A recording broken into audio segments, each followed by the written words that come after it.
E aí, meus pipoqueiros, tudo bem com vocês? Aqui quem fala é o seu apresentador Vitor. Estou passando aqui só pra dar um recadinho. Esse episódio de agora foi gravado antes da lista do Oscar. A gente guardou esse filme aí pra gaveta e a gente vai lançar agora. É um filme que tava no Oscar, não ganhou, mas eu não sabia que ele não ganharia no Oscar. Ele vai falar algumas coisas do filme, pode ser que tenha, pode ser que não tenha algumas falas dele, mas é isso. Fiquem com coisinha aí, falando sobre Segredo de um Escândalo. Um filmaço. Bora lá. Falou! Salve minha rapaziada, hoje quem fala é seu co-apresentador Enzo. E hoje estamos em mais um episódio do nosso querido, amado, respeitado, eis a questão, pipoca vegana / pipoca instantânea. Isso, meus amigos, estamos em mais um episódio. E hoje, antes de mais nada, eu gostaria que você nos seguisse nas redes sociais. Estamos disponíveis tanto no TikTok quanto no Thread, se você ainda usa Thread, no Instagram e também no Twitter. Além também de dar aquela moralzinha não só no YouTube, mas também nos ouvir tanto no Spotify, Deezer, Google Podcast, entre outras plataformas de áudio. E se você quiser potencializar a sua marca no mercado digital em 2024, nada melhor do que contar com serviços inovadores e únicos da V-Marketing. Por valores ótimos, você consegue fazer um orçamento excelente para começar o ano com o pé direito. Então faça já seu orçamento com a nossa parceira AV Marketing. E hoje iremos falar sobre um dos filmes que está cotado assim, que vem forte para as premiações, para a época das premiações. E após ter impressionado a plateia inteira no Festival de Cannes e também ter arrepiado no Festival do Rio, agora vamos falar sobre Segredos de um Escândalo, ou May December, depende como você vai ver e a época que esse episódio vai ser lançado. Vai lançar nos cinemas no dia 18 de janeiro, porém, entretanto, toda dúvida, o Pipoca Vegana já viu esse filme e merece ter a sua atenção esse filme. Cara, eu vou falar assim, desde já sobre esse filme. Eu geralmente, tanto eu quanto o Vitor, né, o outro co-apresentador, e a gente sempre dá aquela sondagem daqueles filmes que tem um real potencial de ter um bom desempenho nos festivais, pode ser o Globo de Ouro, que inclusive o Segredos de um Escândalo já está... já foi indicado, mas não só o Globo de Ouro, mas também os Oscars, as outras premiações, como até mesmo Critic Awards, entre outros, assim, a gente dá aquela sondada pra ver os filmes, pra ver como que vai ser essa disputa, pra gente já, desde já, bem antes de começar os festivais, assim, do cinema, assim, os maiores, pelo menos, que são o Globo de Ouro e o Oscar, a gente dá a nossa análise crítica pra que falar, ó, tal autor merece, tal atriz merece, tal filme merece. E, cara, eu vou falar assim pra você, desde já, quando eu vi Segredos de um Escândalo, que esse filme tá indicado e tal, tem ainda outros, igual já falamos sobre Vidas Passadas, e também abordaremos, ou já abordamos, aquela linha temporal desse podcast muitas vezes me confunde, sobre Pobres Criaturas. May December a gente falou, pô, tá lá naquele porte, lá na Julianne Moore, por que não dar uma chance? E cara, eu vou falar assim pra você desde já, Segredos de um Escândalo, vou falar assim pra você, não é tão grandioso igual Oppenheimer, e talvez não seja tão delicado igual, por exemplo, Vidas Passadas, ou até mesmo um blockbuster enorme igual Barbie foi, ou megalomaníaco, por exemplo, em termos técnicos, igual, por exemplo, foi Homem-Aranha através do Aranhaverso. Mas vou falar de uma coisa que define melhor Segredos de um Escândalo. Esse é o filme mais, como se fala, agoniante entre os indicados. Agoniante, tipo, ele é desconfortável demais, esse filme. Cara, esse filme é muito desconfortável. Ele é desconfortável do início ao fim. Cada cena você tem vontade de pausar ou de simplesmente sair da sala, de falar, mano, o que tá acontecendo, pelo amor de Cristo. Porque, cara, esse filme, ele te leva embarcar de cabeça com um caso que realmente foi baseado numa história real. E porque pra quem não sabe, a história, ela realmente, de fato, novamente baseada em histórias reais, é uma história real que aconteceu na década de 90 também, onde até o próprio caso, né, aconteceu entre Mary Kay Letourneau e Vinnie Fualau, que aconteceu em 1996, quando Mary Kay tinha 34 anos, enquanto o Vinnie, ele tinha apenas 12. E até o tempo da morte, né, que a Mary Kay já faleceu, ela faleceu em 2020, que até o protagonista, né, no caso, o Joe, ele falou, minha mãe também morreu em 2020 e tal. E, tipo, esse filme, ele é baseado numa história real e é tão desconfortante quanto esse caso foi na vida real, né, porque quando eu comecei esse filme, eu juro por Deus que eu tava pensando, mano, isso é uma espécie de Esse é Meu Garoto, só com uma versão mais dramática, mais insana. E Esse é Meu Garoto? Como assim? Que filme é esse? Aquele lá do Adam Sandler com o Andy Samberg, que o Peralta do Brooklyn Nine-Nine, que bem nada a ver, sim, mas aquela história, né? A professora foi lá e ficou com a aluno, só que esse caso, além de ser baseado em fato real, é bem mais sério, né? Enquanto Esse Meu Garoto mexe com um tema tão delicado, que no caso é a pedofilia, de uma maneira muito, como se fala, zombando, como se fosse uma conquista, nesse daí já, tipo, toca num assunto mais delicado, tipo, a longo prazo. E tá, cara, eu vou falar assim pra você, esse filme, ele é desconfortável demais, porque ele leva o espectador a ficar desconfortável junto. Mas eu vou falar pra você, esse filme é um deleite em diálogos, é um deleite nos quesitos técnicos e principalmente é um deleite nas atuações, de tão ótimo, de tão incrível que são as atuações desse filme. Mas obviamente que vamos parte por parte. Cara, eu falo assim pra você que esse filme é desconfortável porque desde o começo você sente a presença do desconforto, não só do espectador, mas também dos personagens envolvidos no filme. Quando a Elizabeth, quando ela percebe quando a Grace percebe que a Elizabeth tá chegando e que o caso dela vai ser mostrado para todo mundo, quando foi algo que, por exemplo, foi só nos Estados Unidos, não, isso vai expandir para o mundo, igual o próprio advogado que cuidou do caso, eu já fiz casos de assassinatos, de estupro e tal, eu nunca tive no New York Times, isso eu estava no New York Times, então o desconforto dos personagens que estavam lá era muito gritante. E já começa nisso, eu quero que ela, igual a própria Grace foi lá e disse, eu quero que ela sinta vontade e tal, e que ela apareça o menos possível. E a princesa Elizabeth foi ficando em desconforto, como se fosse um sentimento de que ela se fosse intrusa, né?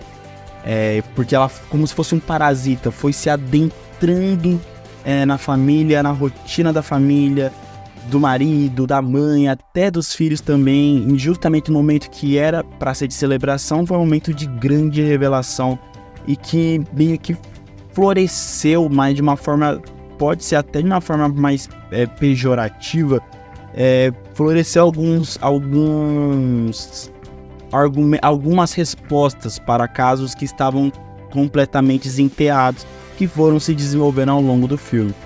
E cara, eu acho isso muito insano, porque a personagem da Elizabeth, ela foi como se fosse o Coringa, né? Ela foi literalmente um kamikaze, porque ela entrou para estudar a personagem da Grace, mas ela serviu para ser o caos na Terra, ela serviu para ser o próprio, como se fala, destruidores de lares, porque simplesmente o que ela conseguiu fazer com a vida tanto da Grace quanto do Joey, no geral, tipo, ela só serviu pra falar, o que a gente tem? Será que a gente realmente é feliz? Será que realmente isso é normal, sabe? Porque a Elizabeth, ela já fala, como ela, no caso a Grace, ela consegue levar isso de uma forma normal, como ela consegue se negar, sabe? Tipo, ela encara isso de uma forma normal. E todos os personagens vão lá e falam, ela fala de um modo, no caso a Grace, no sentido de que ela só tava apaixonada, ela queria falar simplesmente pro júri, eu só tava apaixonada.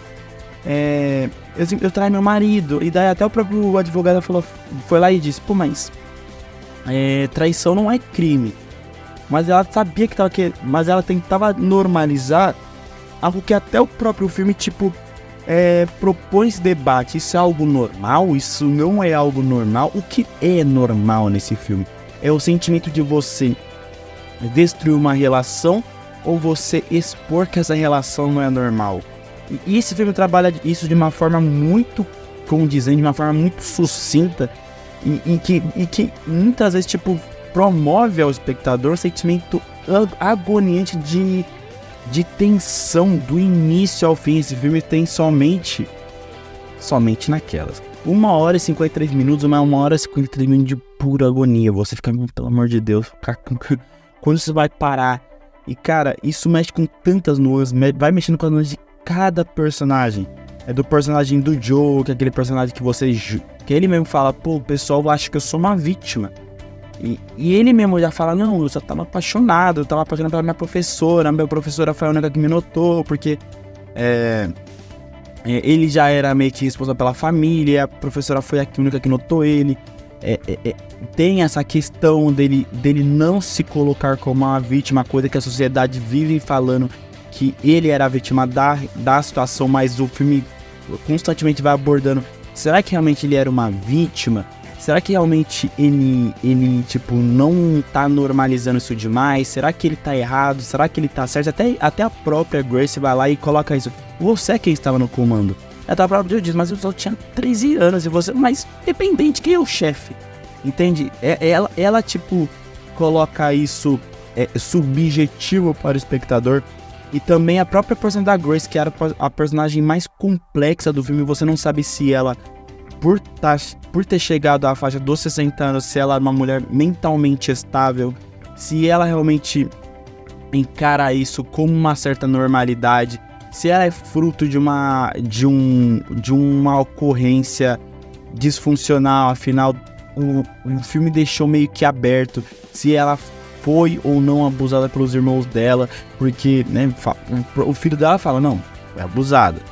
E daí você não sabe se ele falou isso simplesmente pra tentar sabotar a produção, né, com o mando da mãe, ou se tipo a mãe foi lá e tipo tá tentando apaziguar ou tava mantendo o personagem em si. Mas a personagem da Grace, ela tipo, ela vive naquele mundo da fantasia, né? Então eu acho muito interessante como o filme ele propaga isso, ele vai lá e passa pro espectador, mano, isso é normal, mas isso tá a sua deixa, vai da sua opinião encarar isso normal ou não. Mas isso é um sentimento muito de desconforto do casal e principalmente da parasita, entre aspas, da Elizabeth. Que ela chega para interpretar, mas você não sabe se ela realmente tá fazendo um estudo de campo, né? Que é quando você vai para preparar o terreno, para você se aprimorar de um certo modo. Ou se aquilo estava sendo um divertimento para ela, se ela venceu ou se perdeu no final. Esse filme trabalha um assunto tão polêmico de uma maneira tão ambígua. Se é a questão de, será que vale a pena você se perder moralmente? Porque a Elizabeth, de um certo modo, sempre já falou no começo do filme, como ela consegue encarar de uma maneira tão normal, né? No caso, o que a Grace fez.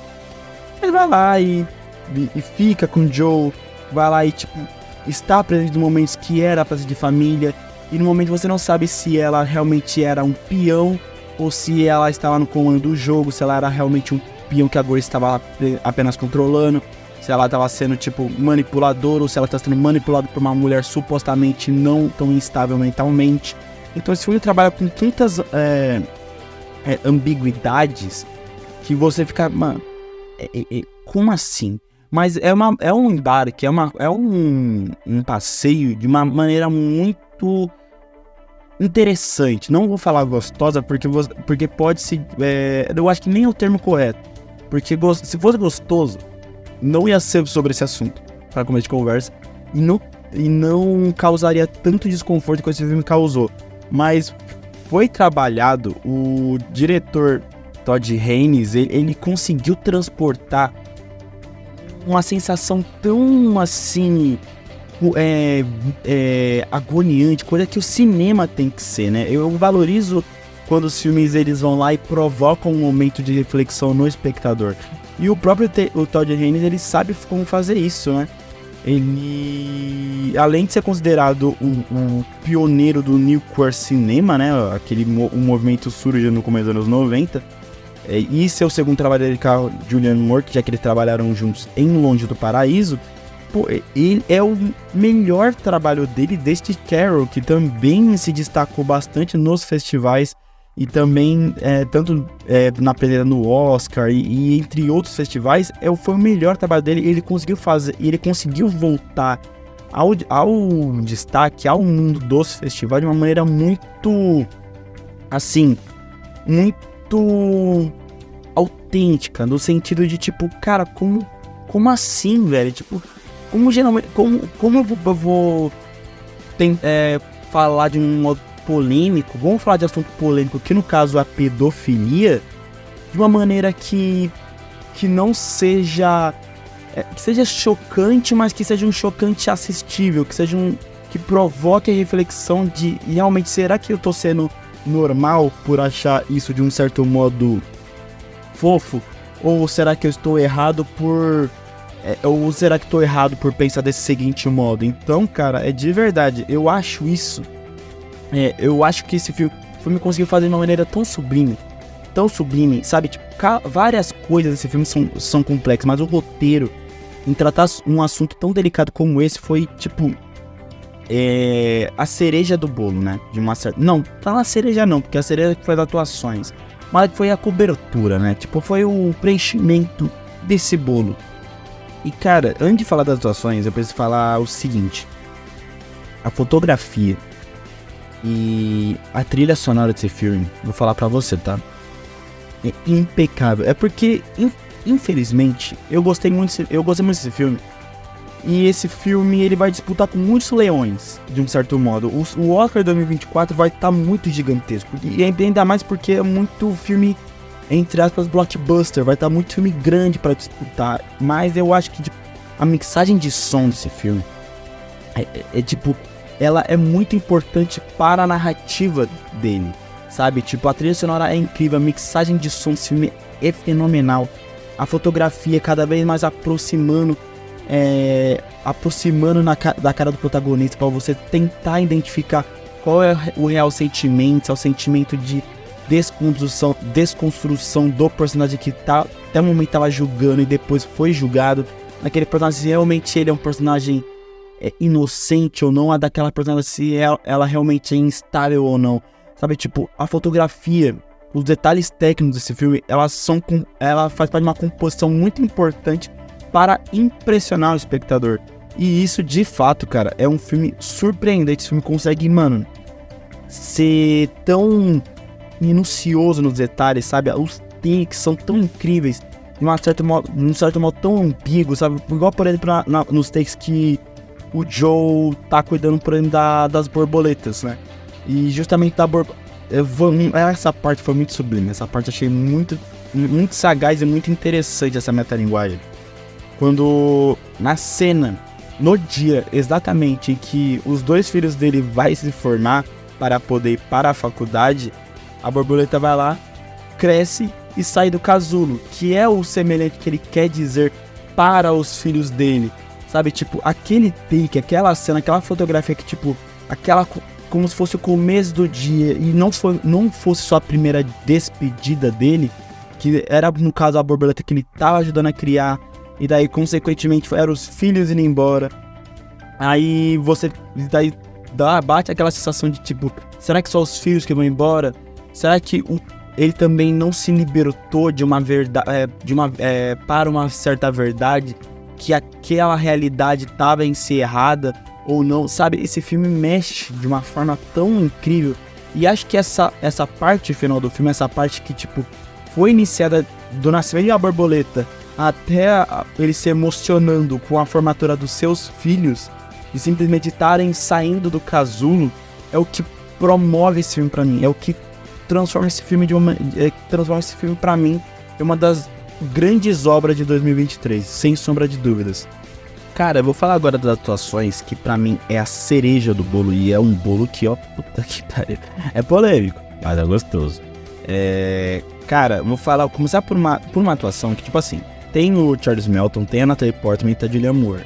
Mas eu vou primeiro citar o Corey Michael Smith, que eu particularmente, por que eu quis citar ele? Porque eu gosto muito desse ator.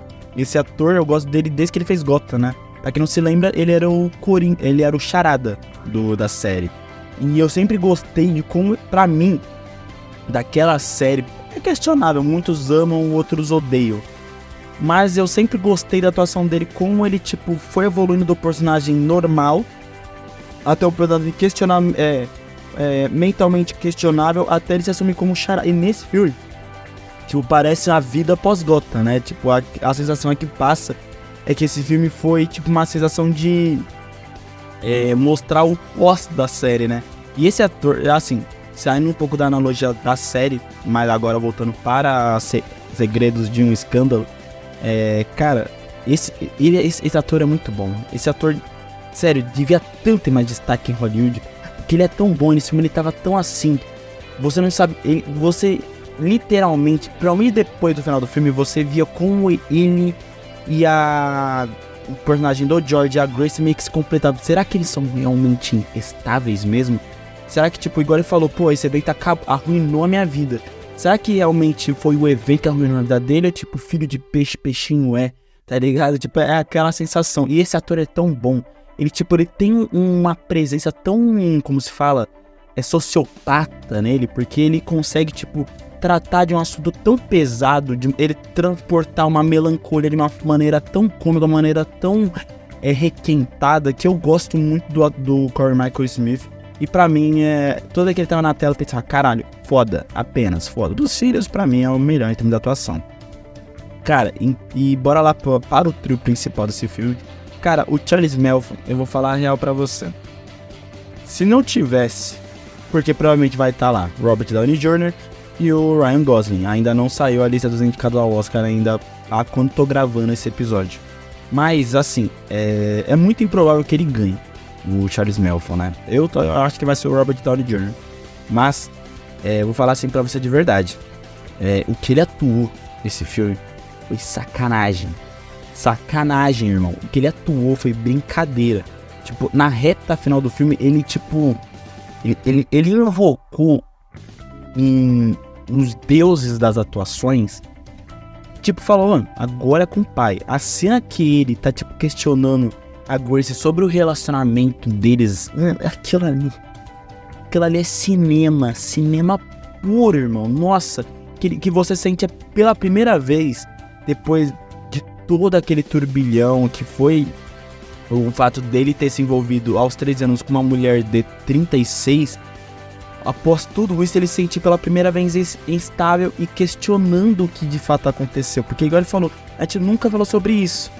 E sabe, no momento que ele queria se abrir para a mulher que ele está 24 anos juntos, a mulher vai lá e coloca ele contra a parede, tentando jogar uma responsabilidade que ele não podia ter naquela época. E mano, aquela cena, a fragilidade dele, como ele colocou uma carga dramática enorme no personagem dele. Cara, aquela cena pra mim, eu vou falar assim pra você, se fosse qualquer outro ano, eu ia falar, mano, dá o Oscar pra ele. Pô, de Riverdale para Segredos de um Escândalo, ele cresceu muito em termos de atuação, muito. Pra quem não se lembra, ele era o Red em Riverdale. E cara, ele cresceu em atuação, cresceu de uma maneira enorme. E afinal, ele conseguiu se destacar entre duas leoas de Hollywood, no caso da Natalie Portman e da Julianne Moore. E cara, se fosse em qualquer outro ano, eu falaria, deu um Oscar pra esse homem, devido a essa reta final. Porque o que ele atuou foi brincadeira. Mas eu sei que não vai ganhar. Se for ganhar, vai ser uma surpresa. Mas, de fato, assim, que ele se envolveu pra estar nesse filme, engordou, estava com uma prótese peniana durante 9 horas na cena de sexo com a Natalie Portman. Cara, mas que esse ator, ele cresceu, o Charles Melton, mano, de verdade, eu gostei muito dele, e, cara, ele merece ter um destaque, e, pô, de Riverdale pra isso, ele cresceu muito nas atuações, de fato, cresceu bastante. E, cara, vou falar da Julianne Moore, porque é assim, a Julianne Moore, ela faz parte daquele lobby, daquela classe de atrizes que, tipo assim, ela é uma atriz tão popular tão popular que, tipo, você, tipo, esquece o quão incrível ela é, sabe? Porque, tipo, ela sempre tá uma produção aqui e ali, né? Tipo, foi Jogos Vorazes, foi Kingsman, sabe? Ela sempre tem umas produções que, tipo, você pensa, mano, Julianne Moore, sabe? Tipo, e ela é uma atriz muito boa, e você tipo, esquece de quão versátil ela pode ser. E, mano, nesse filme, a versatilidade dela tava online. Eu acho que ela filme com tranquilidade, tá? Ela foi a melhor atuação dela desde Para Sempre Alice. E olha que Para Sempre Alice ela ganhou um Oscar, tá ligado? E ela interpretou uma personagem com Alzheimer cedo. Então, cara, tipo, ela ali, ela tava atuando de uma maneira sublime. E uma personagem moralmente, mentalmente questionável. Mano, nossa, meu pai do céu. Na cena que ela, tipo, ela chora de nervoso. E ela, tipo, mano, aquela cena foi aquele plano longo, aquela sequência lá que ela tá com o Charlie Melton chorando porque cortou as entregas dela e tal. Mano, aquilo ali, mano, ela chorando. E daí logo em seguida ela fazendo a versatilidade de uma personagem desesperada, mas uma personagem ingênua, mas que você realmente que é uma coisa que o roteiro facilmente se destaca, né? Porque, tipo, mostra se realmente ela tá agindo com prudência ou não. Mas, tipo, a atuação da Julianne Moore, ela coloca em xeque, tipo, qual é a moral dessa personagem em si, né? E, cara, isso foi feito de uma maneira tão sublime. Puta, tão sublime, mano. Eu amei essa atuação. Papo reto, de verdade, ela tava ali ou assim. Eu não acho que ela vai vencer e acho que, assim, pra mim não é a melhor atuação do filme. Mas as cenas dela, tipo, transpirando tranquilidade e, tipo, igual eu falei, no começo do filme você pensa que a personagem da Elizabeth estava no comando. E daí chega na reta final, você percebe que você pode ter essa subjetividade de pensar, pô, talvez a Grace que estava no comando. Eu acho que ela que, tipo, tenta se passar de uma imagem de uma figura ingênua e não é tão ingênua assim. Então, amei como o filme conseguiu fazer isso e provavelmente a atuação da Julianne Moore, que ela consegue transparecer uma personagem ingênua, mas ingênua de uma maneira questionável. Então, pra mim, cinema absoluto. Mas, cara, a Julianne Moore, ela só perde pra Natalie Portman. A Natalie Portman, eu falo pra você, mano, foi uma atuação mais, assim, desde Cisne Negro também, ela tava tão assim, mano, ela tava louca nesse filme, juro por Deus, ela tava louca, tipo, a presença dela, a presença de tela dela tava tão, sabe, tipo, meu irmão, que loucura essa aí, hein, tipo, ela tava louca, tipo, ela tava inspirada, sabe quando, tipo, ela tá fazendo uma corrida sábado de manhã, porque ela tá inspiradona? É literalmente não tem porta nesse filme. Ela leu o roteiro, colocou debaixo do braço e falou, não, deixa com a mãe. Porque, cara, de verdade, que atriz fenomenal. Eu falo pra você, tá? Vou falar assim, bem baixinho, ainda o Oscar não aconteceu, mas eu vou falar assim pra você de verdade, tá? E eu acho que igual eu falei da atuação do Charles Melton, que eu acho que ele vai estar eu creio que ele vai estar indicado, porém, entretanto, na dúvida, eu acho que ele não vence, porque afinal é o Ryan Gosling como Ken, que pra mim foi mega pica, e o Robert Downey Jr. em Oppenheimer. Mas eu vou falar assim pra você de verdade, tá? Sobre a questão da Natalie Portman. Se a Lily Gladstone não tivesse, provavelmente ela vai concorrer na categoria de melhor atriz. A Natalie Portman, eu acho que ela ia ser a minha favorita, tá? Porque, mano, nossa, meu pai do céu. Ela, tipo, eu acho que a cena que eu mais, assim, que eu falaria deu o Oscar pra essa mulher foi naquele plano sequência que ela, tipo, que ela tenta meio que fazer a performance da carta que a Grace deu pro Joe. E, cara, essa cena que ela, tipo, olha pra câmera, encara isso como um ensaio, é literalmente cinema puro. Tipo, não só o diálogo, mas, mano, a atuação da Natalie Portman nessa cena. A cena que ela vai no estoque e ela meio que tenta recriar a ocorrência da Grace ter ficado com o Joe quando ele tinha apenas 13 anos. Cara, cinema total, irmão. Aquilo ali não existe. Aquilo ali é nata. Nata mesmo de... Mano, nossa, bizarro. E uma outra coisa que, assim, uma outra cena que eu falei, mano, puta que pariu. E, tipo, foi tanto na atuação, mas também no roteiro. Foi como esse roteiro, ele, tipo, ele mexe com os assuntos que é, tipo assim, o filme se passa em 2015. Mas fala sobre assuntos tão, tipo, que antigamente a gente não se abordava assim tanto. Não a gente, mas as mulheres, por falar de assuntos que a deixam desconfortável, ainda mais sobre grandes executivos de Hollywood. E acho que tanto a atuação quanto o diálogo desse filme, o plano sequência, eu achei magistral. Foi a cena que ela foi dar palestra, que, tipo, todo mundo, que ela fala sobre, por exemplo, as cenas de sexo, né, que, tipo, ela meio que entra no personagem da Grace, que tenta normalizar a pedofilia, e nessa ela normaliza as cenas de sexo, tipo, mas não normalizando, mas também denunciando como os homens atrás das câmeras, tipo, eles ofegante, você, tipo, só deixa rolar, sabe, tipo, e os caras engolindo, não mantendo a profissionalidade. Cara, aquela cena, aquele diálogo, a cena como, tipo, ela vai lá e comenta sobre como é possivelmente os bastidores do cinema, sabe, tipo, a cena, como é os bastidores de uma cena de sexo, como que é, por exemplo, lidar com homens que agem dessa forma em Hollywood, que a própria Natalie Portman já reclamou em até termos de salário e tal, e tipo, ela ter feito isso, eu acho que pra ela foi uma libertação.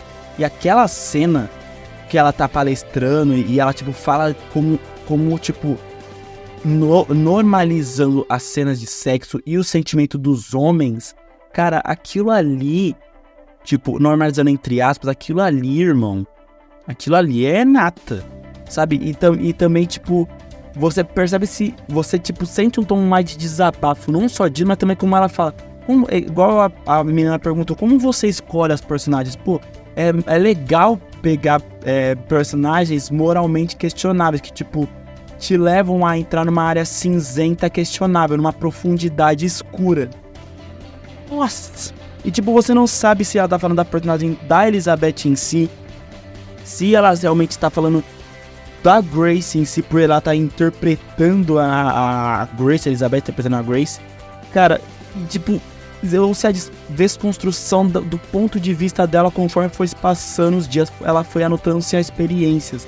Cara, sério, a subjetividade desse filme é impressionante mesmo. Então, cara, de verdade, eu falo pra vocês, eu recomendo muito esse filme pra vocês, porque esse filme é uma aula de como ser cinema, e merece muito a sua atenção. E, cara, eu vou falar pra você, tá? Fazia muito tempo que eu não pegava um episódio longo pra gravar, tá? Pra quem não se lembra, eu e o Victor, a gente gravava os episódios juntos, mas passam por uns probleminhas técnicos, mas fazia tempo que eu não fazia um episódio tão longo assim, tá? Fazia muito, porque esse filme merece. Aproveitando pra dar nota, Segredo de um Escândalo é um filme muito incrível, é um filme muito bom, é um filme que trabalha um assunto tão polêmico de uma forma peculiar, de uma forma extremamente desconfortável, mas um desconfortável que, tipo, só o cinema pode proporcionar, porque um momento você, tipo, você não sabe se você tá torcendo pra alguém, se você quer que todo mundo se exploda, se você quer que, tipo, o filme acabe logo, se você aguentaria mais 2h30 desse filme. Cara, esse filme, ele é sutil em cada fragmento, em cada essência, em cada take, em cada atuação, em cada diálogo, em cada tudo. Então, cara, eu vou falar a real pra você, tá? Esse filme é um dos meus favoritos do Oscar. Pra mim, não me surpreenderia se esse filme, por exemplo, ele ganhasse um Oscar de melhor roteiro original, tá? Não me surpreenderia. Mas, tipo, eu gostaria, pra falar a verdade, mas acho que outro filme, no caso Barbie, pode ganhar, eu acho. Mas esse filme me surpreendeu de uma maneira muito única, muito peculiar e pode ter uma melhor direção, tá? Mas vamos ver, porque esse filme vem grandão pro Oscar. Provavelmente não temos de atuação, mas iremos ver esse filme, Segredos de um Escândalo, nota 9,5. 9,5. E é isso, minha rapaziada, vamos ficando por aqui. Eu agradeço muito a audiência de vocês. Se você gostou do filme, se você gostou desse vídeo, pô, dá aquele likezinho, dá aquela moralzinha pra nós. E se você não gostou, pô, fala nos comentários se você não gostou, ou até mesmo no próprio Instagram, enfim. Se você não gostou, porque você queria que esse filme fosse melhor, ou se você não concordou uma crítica, tudo bem. Sem hate na internet, não ser esse tipo de babaca. Pelo amor de Deus, brincadeiras à parte. Vamos discutir de uma forma amena, porque o cinema não para, a gente também não pode parar. Não se esqueça de nos seguir nas redes sociais, estamos disponíveis no TikTok, Thread, Twitter e no Instagram. E que você nos ouça também não só no YouTube, mas no Spotify, Deezer, Google Podcast, entre outras plataformas de áudio. E que você faça o seu orçamento para 2024 com a V-Market e potencializar a sua marca no mercado digital. Eu agradeço muito a audiência de vocês, até a próxima e tchau!